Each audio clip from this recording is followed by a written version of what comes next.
Estamos reflexionando en el Evangelio de Marcos, si lo recuerdan. Y el Evangelio de Marcos en esta sección, en el capítulo 9 sobre todo, nos presenta cómo el Señor estuvo trabajando especialmente en sus discípulos.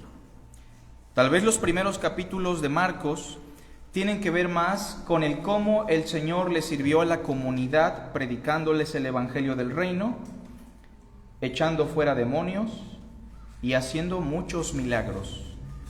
Pero esta sección del capítulo 9 es importante porque nos habla de la intimidad que el Señor Jesús tiene con sus 12 apóstoles y cómo los está equiparando para que ellos puedan en un futuro servir en el reino de Cristo. Sin embargo, y lamentablemente, así como nosotros, los 12, en el proceso de su preparación, cometieron muchos errores trágicos que gracias a Dios cometieron cuando estaba el Señor todavía con ellos, para poder evitarlos posteriormente. Uno de los errores más grandes que los apóstoles han cometido es ponerle tropiezo a los pequeñitos de Cristo. Seguramente lo recuerdan. Ellos encontraron a un hombre nuevo en la fe, un creyente por lo que leemos en el contexto, que estaba expulsando a los demonios en el nombre de Jesús. Y el apóstol Juan, en esa etapa de su vida, en su inmadurez, le dijo al Señor: Maestro, nos topamos con uno que saca demonios en tu nombre, pero como no forma parte de nuestro grupo, como no nos sigue, se lo prohibimos.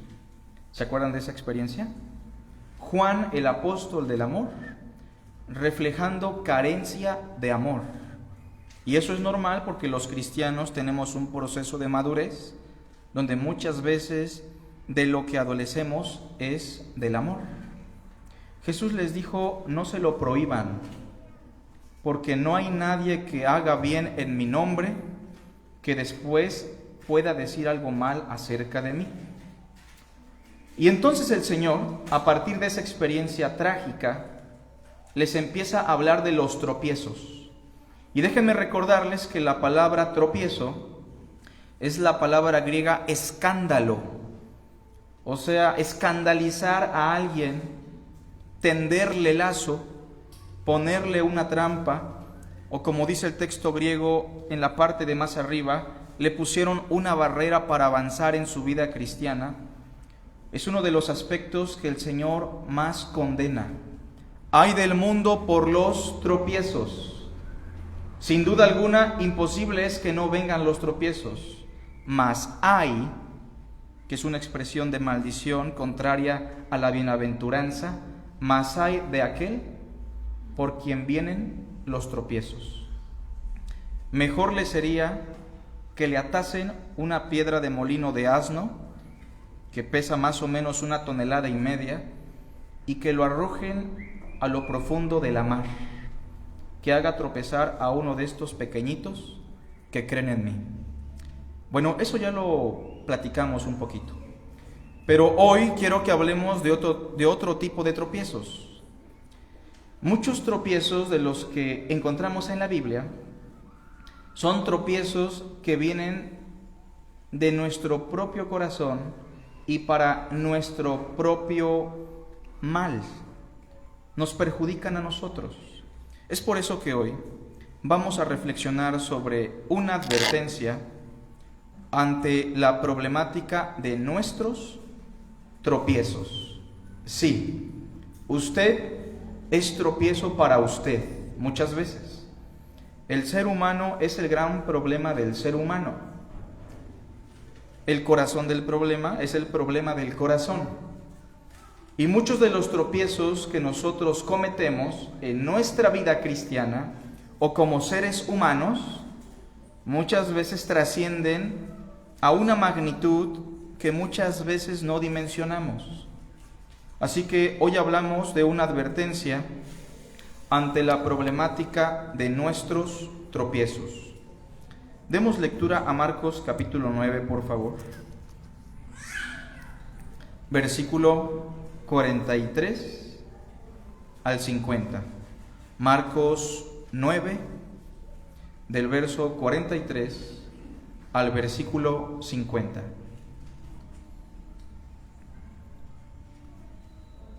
Ya no estamos hablando de ponerle tropiezo a alguien más. Estamos hablando de ser tropiezo para nosotros mismos y en algunos casos un tropiezo irreversible. ¿Qué dice el texto? Si tu mano te fuere ocasión de caer, córtala. Mejor te es entrar en la vida manco que teniendo dos manos ir al infierno, al fuego que no puede ser apagado, donde el gusano de ellos no muere y el fuego nunca se apaga. Y si tu pie te fuere ocasión de caer, córtalo. Mejor te es entrar a la vida cojo que teniendo dos pies ser echado en el infierno, al fuego que no puede ser apagado, donde el gusano de ellos no muere y el fuego nunca se apaga. Y si tu ojo te fuera ocasión de caer, sácalo. Mejor te es entrar en el reino de Dios con un ojo que teniendo dos ojos ser echado al infierno, donde el gusano de ellos no muere y el fuego nunca se apaga. Porque todos serán salados con fuego, y todo sacrificio será salado con sal. Buena es la sal, mas si la sal se hace insípida, si la sal pierde su sabor, ¿con qué la van a sazonar? Tened sal en vosotros mismos y tened paz los unos con los otros. Esta es una advertencia ante la problemática de los tropiezos personales. De seguro que si usted tiene otra versión, se dio cuenta que hay algunos versículos que no aparecen en la lectura que acabamos de hacer. Sobre todo me refiero al verso 46 y al verso 48, en donde la expresión donde el gusano de ellos no muere y el fuego nunca se apaga, solamente aparece en la primera parte, y en los versos siguientes, 46 y 48, fueron añadidos para darle una estética literaria, nada más. Pero bien, pongamos mucha atención, hermanos, a lo que nos dice Jesús. Jesús habla de los tropiezos. En el verso 43, la expresión que dice, si tu mano te fuere ocasión de caer, es la misma expresión que aparece en el versículo 42, cuando Jesús dijo, cualquiera que haga tropezar. Ocasión de caer o tropiezo es la misma palabra griega, escándalo, escandalizar, poner un obstáculo, ser de tropiezo, es la misma expresión. Sin embargo, hermanos, hay que dejar algo muy en claro. La salvación que nosotros hemos recibido es por la pura gracia de Dios. ¿Estamos de acuerdo? La salvación no es por nuestros méritos o por nuestras obras, porque la única obra que tiene valor para darnos salvación es la obra que realizó nuestro Señor Jesucristo. Pero hay personas que tienen contacto con el reino, que en ese contacto siguen tropezando con alguna práctica que muy probablemente los va a llevar a la condenación. Y por eso los tropiezos son un asunto grave, porque hay prácticas, hay actitudes, hay un estilo de vida que aunque tenemos contacto con el reino, no somos parte aún del reino, y ese tropiezo nos puede llevar a la perdición. Ejemplos. El rey Agripa tuvo contacto con el reino de Dios, ¿lo recuerdan? Pablo le predicó el evangelio del reino y el rey Agripa le dijo, ¿por poco me persuades a ser cristiano? Por poco. O sea, sí existía algo en el rey Agripa que lo llevó a la condenación. Hubo un tropiezo en él mismo que lo llevó al fracaso eterno. Judas tuvo contacto con Jesús y con el reino de los cielos, pero Judas fue de tropiezo para él mismo y no pudo entrar al reino de los cielos. Por eso esto es una advertencia, porque Jesús da por hecho que entre toda la multitud que profesa fe, que entre todo el grupo que dice ser de Cristo, hay personas que aún no han accedido al reino. Como cuando le preguntaron: Señor, ¿son pocos los que se salvan? ¿Se acuerdan de esa pregunta? Y Jesús les dijo: muchos me dirán en aquel día: Señor, Señor. Mas yo les responderé: nunca los conocí.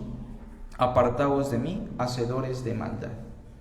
Y por eso esta advertencia la vamos a tratar desde ese punto de vista, dando por sentado que muchas personas que tienen contacto con el mensaje del Evangelio, por alguna situación personal que les dé tropiezo, no han llegado a la fe en Jesús de Nazaret. Y en consecuencia van a sufrir los peores tormentos en la eternidad. Obviamente es un pasaje muy duro, pero vamos a destacar 3 cosas importantes. En primer lugar, esta es una advertencia ante la versatilidad de nuestro pecado para hacernos tropezar. Repito, una advertencia ante la versatilidad de nuestro pecado para hacernos tropezar. A lo largo de mi cristianismo, llevo 13 años creyendo en el Señor, me he dado cuenta de 2 cosas. La primera cosa, y lo dice la Escritura, es que el pecado es un enemigo que ya ha sido vencido, que el pecado ha sido amarrado, ha sido hecho inoperante, que la naturaleza pecaminosa del hombre ha perdido potestad en el hombre que ha creído en Cristo. Yo me he podido dar cuenta de eso no solamente por el texto bíblico, sino también por mi propia experiencia. Cuando llegué a la fe y cuando usted llegó a la fe en Cristo, muchas de las cosas que lo tenían sometido a la esclavitud se fueron, ¿sí o no? Muchas de esas cosas. Usted llegó a ser una nueva criatura, y si usted tenía un problema con el alcoholismo, muy probablemente de manera fácil lo dejó. O si tenía un problema con el adulterio, es muy probable que de manera inmediata se libró de ese problema. Esa es la primera cosa de las cuales yo me he dado cuenta. Pero la otra es que el pecado que aún está en nosotros, con todo y que ha sido vencido, si nosotros nos descuidamos y le damos cabida, es muy versátil para poder aplastarnos y para poder esclavizarnos. ¿Se entiende? Obviamente, el pecado solamente puede operar si nosotros se lo permitimos. ¿Está claro? Y yo quiero que vean cómo Jesús habla de la versatilidad de nuestro pecado para hacernos tropezar. Primero noten el verso 43. Si tu mano te fuere ocasión de caer. Nuestras manos, ¿son malas o son buenas? Alguien diría son malas, otros dirían son buenas.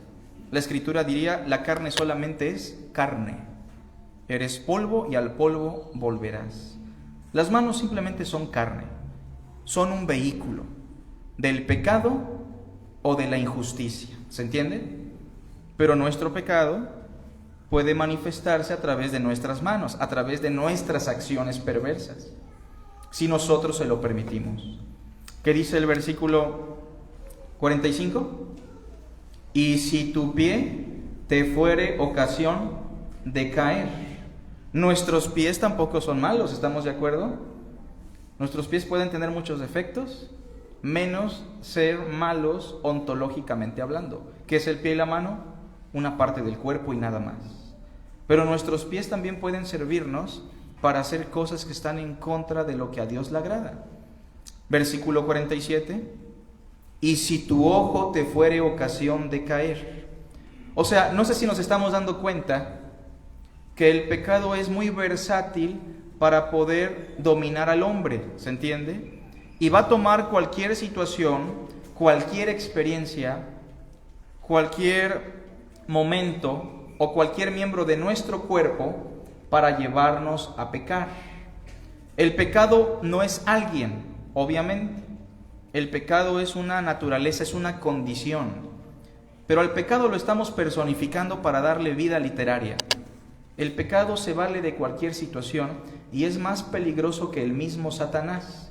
Engañoso es el corazón y perverso más que todas las cosas. Ahora, nuestro cuerpo no es malo. Obviamente Cristo no desea que usted se corte la mano, ¿o sí? Cristo no desea que usted se corte el pie. Cristo no desea que usted se saque el ojo, porque el problema no radica en ello. Pero Cristo nos está queriendo explicar la gran versatilidad y variedad por la cual el hombre puede llegar a pecar. ¿Se entiende? Usted hoy está aquí escuchando el mensaje de Dios y usted, como yo, sabe cuáles son las cosas que lo están arrastrando a vivir una vida en contra de la voluntad de Dios. Pueden ser sus acciones, sus manos, puede ser el lugar al que usted asiste constantemente con sus pies, o simplemente pueden ser sus ojos, lo que usted mira. Pero hay prácticas que llevan a la persona a la condenación, porque aunque tiene contacto con el reino, Jesús da por hecho que muchos aún no son parte del reino, y la versatilidad del pecado los puede llevar a la condenación. Queda claro que nuestro cuerpo no es malo, ¿verdad? Nuestro cuerpo simplemente es un instrumento. Pero como dirá Pablo, los que practican estas cosas no heredarán el reino de Dios. No se equivoquen, dice Pablo, ni los injustos, ni los idólatras, ni los codiciosos, ni los que se echan con varones entrarán al reino de los cielos. El pecado es muy versátil, fíjense. Cuando yo inicié mi cristianismo, y usted también lo puede testificar, usted batallaba con ciertas cosas, ¿no? Cuando yo era un adolescente y me convertí al Señor, batallaba con muchas cosas. Y había cosas que para mí no eran realmente una tentación. Por ejemplo, en mi adolescencia yo batallaba con cosas propias de un adolescente. Y yo decía, yo no sé por qué batallan los hermanos con esta cuestión del dinero. Son codiciosos, son personas con avaricia. Y me di cuenta con los años que el pecado también me tomó a mí a través de la avaricia.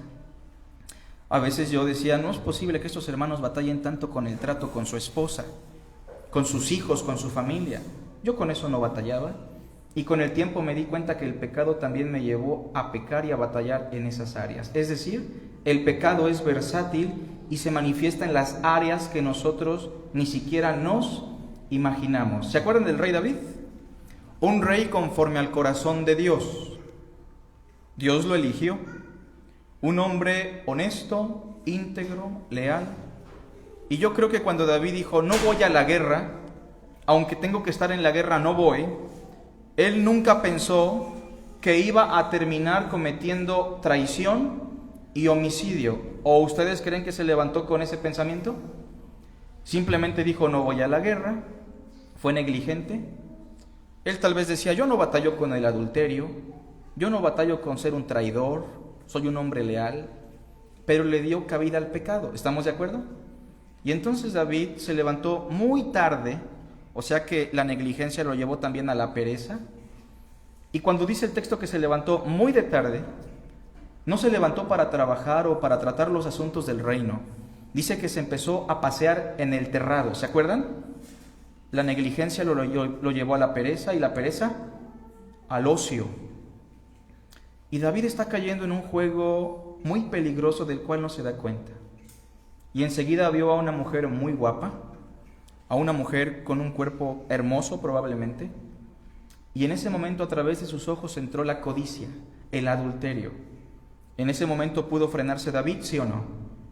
Sí, en ese momento él pudo frenarse y decir, no, esto es una aberración para Dios. Pero David es el rey, ¿o no?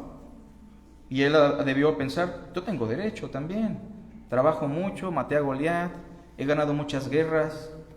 Entonces preguntó por la mujer, sabía que era una mujer prohibida, cometió el acto del adulterio, la mujer terminó embarazada, David mandó a traer a su esposo, David básicamente fue la mente criminal porque lo llevó a la muerte y David terminó siendo un homicida y un traidor. ¿Hasta qué punto un ser humano puede llegar a depravarse, hermanos? A una depravación total si no tenemos precaución. Porque hemos dicho, número 1, esta es una advertencia ante la versatilidad de nuestro pecado para hacernos tropezar. Puede ser tu mano, puede ser tu pie, puede ser tu ojo, puede ser el adulterio, puede ser la avaricia, puede ser la pereza, puede ser la furia, puede ser la ira. Pero hay prácticas en la vida de muchas personas que, aunque están recibiendo la iluminación, aún no son parte del reino probablemente. Esa es la implicación, ¿se entiende? Y esa práctica los puede llevar a la condenación.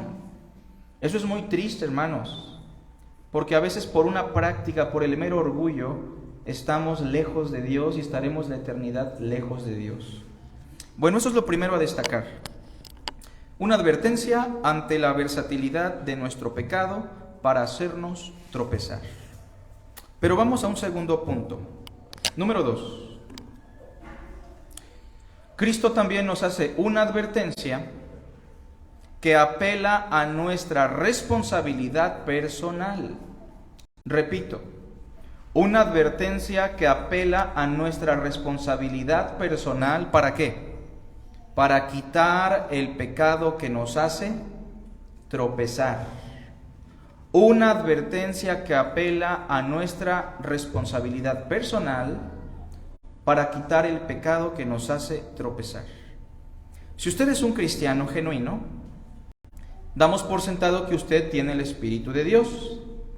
Y no nos salga con ese texto de lo que hago no lo entiendo, porque no quiero lo que hago, sino lo que no hago, eso aborrezco. Porque la realidad es que si usted tiene el Espíritu Santo, Dios no nos ha dado un espíritu de cobardía, sino ¿de qué? De amor y de dominio propio. Usted tiene todo el poder del cielo como cristiano de decir: Señor, estoy batallando con la pornografía, estoy batallando con mis ojos, estoy batallando con la avaricia, estoy batallando con la ira y la furia. Señor, ayúdame. Estoy dispuesto a que tú me cambies y me utilices para tu gloria. ¿Y Dios lo va a hacer o no? Sí, porque el Espíritu mora en nosotros. Y por eso debemos estar cultivando nuestra salvación con temor y temblor. Cultivando una salvación que ya tenemos, porque Dios está en nosotros produciendo el querer como el hacer. Y si usted no es cristiano, y damos por sentado que usted tiene contacto con el reino de Dios, que usted está en un proceso de iluminación, usted también tiene la responsabilidad de frenar esas prácticas, de frenar ese pecado que lo está arrastrando a la miseria. ¿Por qué? Porque aunque usted no tiene la capacidad, Dios sí lo hace responsable. Y Dios pone a su disposición todos los instrumentos necesarios para que con su responsabilidad usted eche mano de la gracia y de la soberanía de Dios para poder vencer el mal. Por ejemplo, cada 8 días al menos, o todos los días, usted tiene acceso a las Sagradas Escrituras. Y la fe viene por el oír, y el oír de la palabra de Dios. Usted en cualquier momento podría decirle: Señor, ayuda mi incredulidad. Pablo dice que Dios no está lejos de cada uno de nosotros, tanto que si estuviésemos ciegos, aún palpando lo podríamos encontrar. Así que Cristo nos hace una advertencia, apelando a nuestra responsabilidad personal. Nadie más lo va a salvar a usted, nadie más lo va a sacar de su condición, más que la gracia de Dios, si es que usted acepta su gracia por medio de la fe. La Biblia sí nos hace responsables. Nosotros en esta iglesia creemos en la soberanía de Dios y creemos que la salvación es 100% obra de Dios. Pero también creemos que la Biblia habla de la responsabilidad humana. El que cree en el Hijo tiene vida eterna, pero el que rehúsa, ¿qué es eso? Responsabilidad. Pero el que rehúsa creer en el Hijo no verá la vida, sino que la furia de Dios está sobre él. Usted es responsable. Esa práctica que lo está llevando a la esclavitud, que le está evitando entregarse a Cristo y al reino, Solamente usted puede frenar con eso si usted tiene la disposición. Venid a mí, y el que a mí viene, dijo Jesús, yo no le echo fuera. Noten con atención el texto.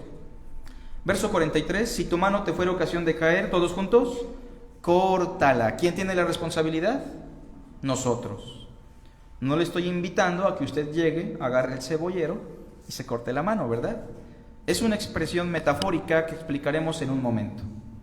Versículo 45. Y si tu pie te fuere ocasión de caer, córtalo. Versículo 47. Y si tu ojo te fuere ocasión de caer, sácalo. Usted es responsable. Y terminamos, hermanos, punto número 3. Una advertencia ante la miseria eterna a la que nos conduce el pecado que nos hace tropezar. Repito, Cristo nos hace en tercer lugar una advertencia ante la miseria eterna a la que nos conduce el pecado que nos hace tropezar. El pecado, hermanos, es miserable. El pecado se nos presenta como algo sabroso, como algo muy rico, pero el pecado nos lleva a la miseria. ¿Cuánto tiempo le duró el gusto a Adán y a Eva de comerse la fruta? ¿Cuánto? ¿Minutos? Bueno, si fue una manzana no sabemos, pero poquito. Bueno, en el mejor de los casos, si fue una sandía, ¿no? Podríamos decir, pues les duró unos cuantos minutos. Pero la miseria que trajo el pecado a sus vidas fue una miseria que aún nosotros estamos experimentando. Ahora, Cristo nos hace una advertencia ante la miseria eterna a la que nos conduce el pecado que nos hace tropezar. Y Cristo usa una figura hebrea, una figura, un hebraísmo en donde se coloca lo temporal comparado a lo trascendental, lo eterno. ¿Cuánto tiempo te puede durar el gusto de pecar con tus manos? Esa es la idea. ¿Cuánto te puede durar el gusto de pecar con tus pies? ¿O cuánto te puede durar el gusto de pecar con tus ojos? Aunque el problema no son los miembros, sino el pecado que está en nuestro corazón, la realidad es que estamos haciendo un mal negocio. Estamos haciendo un mal negocio porque estamos intercambiando la eternidad por la temporalidad, ¿se entiende? Estamos haciendo un trueque equivocado. Muchas personas están perdiendo una eternidad de paz, de gozo, de amor, por una realidad temporal miserable de por sí, pero en donde experimentan un gozo engañoso, porque el pecado es un gozo engañoso. Realmente no trae gozo, realmente no trae paz, no trae felicidad. Y el texto nos dice en el verso 43, por favor, mejor te es entrar en la vida manco. Obviamente que nadie va a entrar a la vida manco porque vamos a resucitar con todo nuestro cuerpo. Por eso les estoy diciendo que es una expresión figurada. Pero sería mejor, hipotéticamente, que entres manco a la eternidad, a que seas echado, dice el verso 43, al infierno, al fuego que no puede ser apagado. Verso 45, y si tu pie te es ocasión de caer, córtalo, porque mejor sería entrar a la vida cojo, sin una pierna, sería mejor a que entres a la vida, a que seas echado al infierno, al fuego que no se puede apagar. 47. Y si tu ojo te fuera ocasión de caer, sácalo, porque sería mucho mejor que entres tuerto, entres ciego a la vida, a que seas echado al infierno, al fuego que no se puede apagar. Ahora vamos a poner en contexto estas palabras. Una persona que no tiene una mano, en un sentido, ¿vive en miseria, sí o no? Pues sí, podríamos decir, en comparación al resto de los seres humanos, alguien que no tiene una mano tiene muchas complicaciones que lo califican ante la sociedad como alguien que vive en cierta miseria. ¿Estamos de acuerdo? Con ciertas dificultades, con cierto dolor, con ciertas impotencias. Alguien que no tiene un pie tiene muchas dificultades, ¿estamos de acuerdo? Vive muy diferente a los que tienen dos piernas. Es una vida no tan cómoda como alguien que sí tiene 2 piernas, no lo vamos a negar. Y alguien que no tiene un ojo, obviamente, no se la lleva igual que una persona que tiene sus 2 ojos. Pues lo que está diciendo Cristo es que una vida miserable en este mundo, no se compara a la miseria eterna que van a experimentar aquellos que lleguen a la eternidad sin Dios, a lo que vulgarmente conocemos como el infierno. Infierno, que aparece en el verso 43, 45 y 47, es una palabra griega, es la palabra Gehenna. ¿La han escuchado alguna vez? El Gehenna. Y el Gehenna, hermanos, era un valle donde hubo muchas guerras entre Israel y los pueblos paganos. Obviamente que ese valle terminó siendo durante años un cementerio, ¿estamos de acuerdo? Posterior a ello, en ese mismo valle, el valle de Himnón, los israelitas y muchos pueblos paganos sacrificaban a sus hijos a Moloc, ¿lo recuerdan? Y ahí los dejaban. Y en ese mismo valle, en tiempos de Cristo, había un basurero gigante donde todo Israel tiraba su basura. En consecuencia, ese valle siempre estaba ardiendo para quemar la basura. Llegaban los animales carroñeros y los gusanos constantemente se veían en los cuerpos, en los cadáveres que estaban en descomposición. Díganme ustedes si no es una imagen miserable. Bueno, es a partir de esa realidad miserable que existió que Cristo usa el concepto el Gehenna, no para hablar de ese valle propiamente, sino para hablar de una realidad que va más allá de nuestra imaginación, una realidad miserable. Y lo único que Cristo encontró para comparar esa realidad es ese valle, ese basurero lleno de putrefacción, lleno de gusanos, ardiendo constantemente. Pero estamos de acuerdo que lo que nosotros llamamos infierno o una eternidad sin Dios es tan miserable que ni siquiera se puede describir lo miserable que será. Y entonces, hermanos, si notan con atención el verso 44, Cristo cita al profeta Isaías, porque el profeta Isaías habló de eso y dice: donde el gusano de ellos no muere y el fuego nunca se apaga. Quiero dejar en claro algo: en el infierno no hay llamas, en el infierno no hay gusanos. Si eso fuera, no sería tan miserable. Cristo está usando expresiones metafóricas para representar realidades aún más terribles que no podemos concebir. ¿Se entiende? Por ejemplo, el fuego siempre se usa como una metáfora del tormento eterno. Los gusanos como una figura de la miseria, ¿se entiende? O a veces se les llama prisiones de oscuridad como una metáfora de la soledad eterna, de la ausencia eterna que tendremos. Pero las personas que estarán en esa condición, y esperemos que nadie de los que está en este lugar llegue a esa condición, pero las personas que estén en ese lugar no van a obtener ningún beneficio en ningún sentido.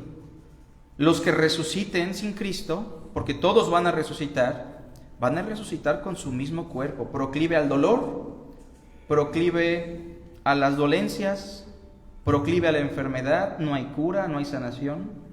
Esas personas van a estar ahí sin Dios, con todos sus remordimientos. Por eso se le llama el lloro y crujir de dientes, unos lamentándose constantemente y otros crujiendo sus dientes, enfurecidos en contra de Dios. Y por eso Cristo, en tercer lugar, nos hace una advertencia ante la miseria eterna a lo que nos conduce el pecado, que nos hace tropezar. Yo quiero preguntarle hoy, y no quiero que usted me responda, obviamente, ¿cuál es esa práctica, ese pecado que lo está llevando a la perdición? ¿Cuál es esa condición que usted practica? ¿Qué es eso que lo está evitando estar en una relación con Cristo? El pecado lo va a destruir. O usted mata el pecado, o el pecado lo mata a usted. Pero para eso vino el Hijo de Dios, para quitar el pecado. Juan dijo: he aquí el Cordero de Dios que quita el pecado del mundo. Si usted hoy viene a Cristo en fe y usted hoy le dice: Señor Jesús, necesito que me ayudes, quiero conocerte y quiero que quites el pecado que está en mi ser, Ya no puedo vivir con esa condición porque entiendo que voy a llegar a una realidad sin ti y sin mis seres queridos. Cristo dijo: el que a mí viene, yo no le echo fuera. Hace 2000 años Dios envió a su Hijo. ¿Y para qué lo envió? Para quitar el pecado de este mundo, para librarnos del presente siglo malo.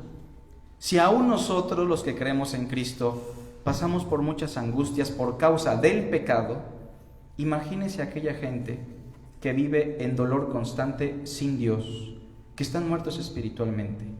Pero hoy usted tiene la oportunidad de ser honesto y sincero y decir: Señor, tengo contacto con tu reino probablemente, pero realmente no he llegado a una fe sincera, no he llegado a un arrepentimiento genuino. Ayúdame a matar mi pecado. Y el Señor le va a ayudar. Así que, hermanos, hoy es momento de reflexionar sobre los tropiezos que nos llevan a una condición terrible. Esperemos que el Señor nos ayude y que esta semana el Señor obre en nuestros corazones. Hagamos una oración.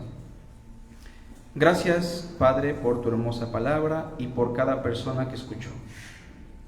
Te rogamos que por Cristo tu Hijo, quien murió en la cruz por nuestros pecados y resucitó al tercer día, aquellos que hoy escuchan tu mensaje por primera vez, Señor, con conciencia lo puedan recibir en fe.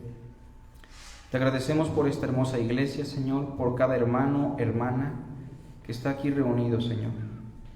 Te damos a ti la honra, la gloria y la alabanza y suplicamos que vayas con nosotros a cualquier lugar, Señor. Te lo pedimos en Cristo Jesús. Amén.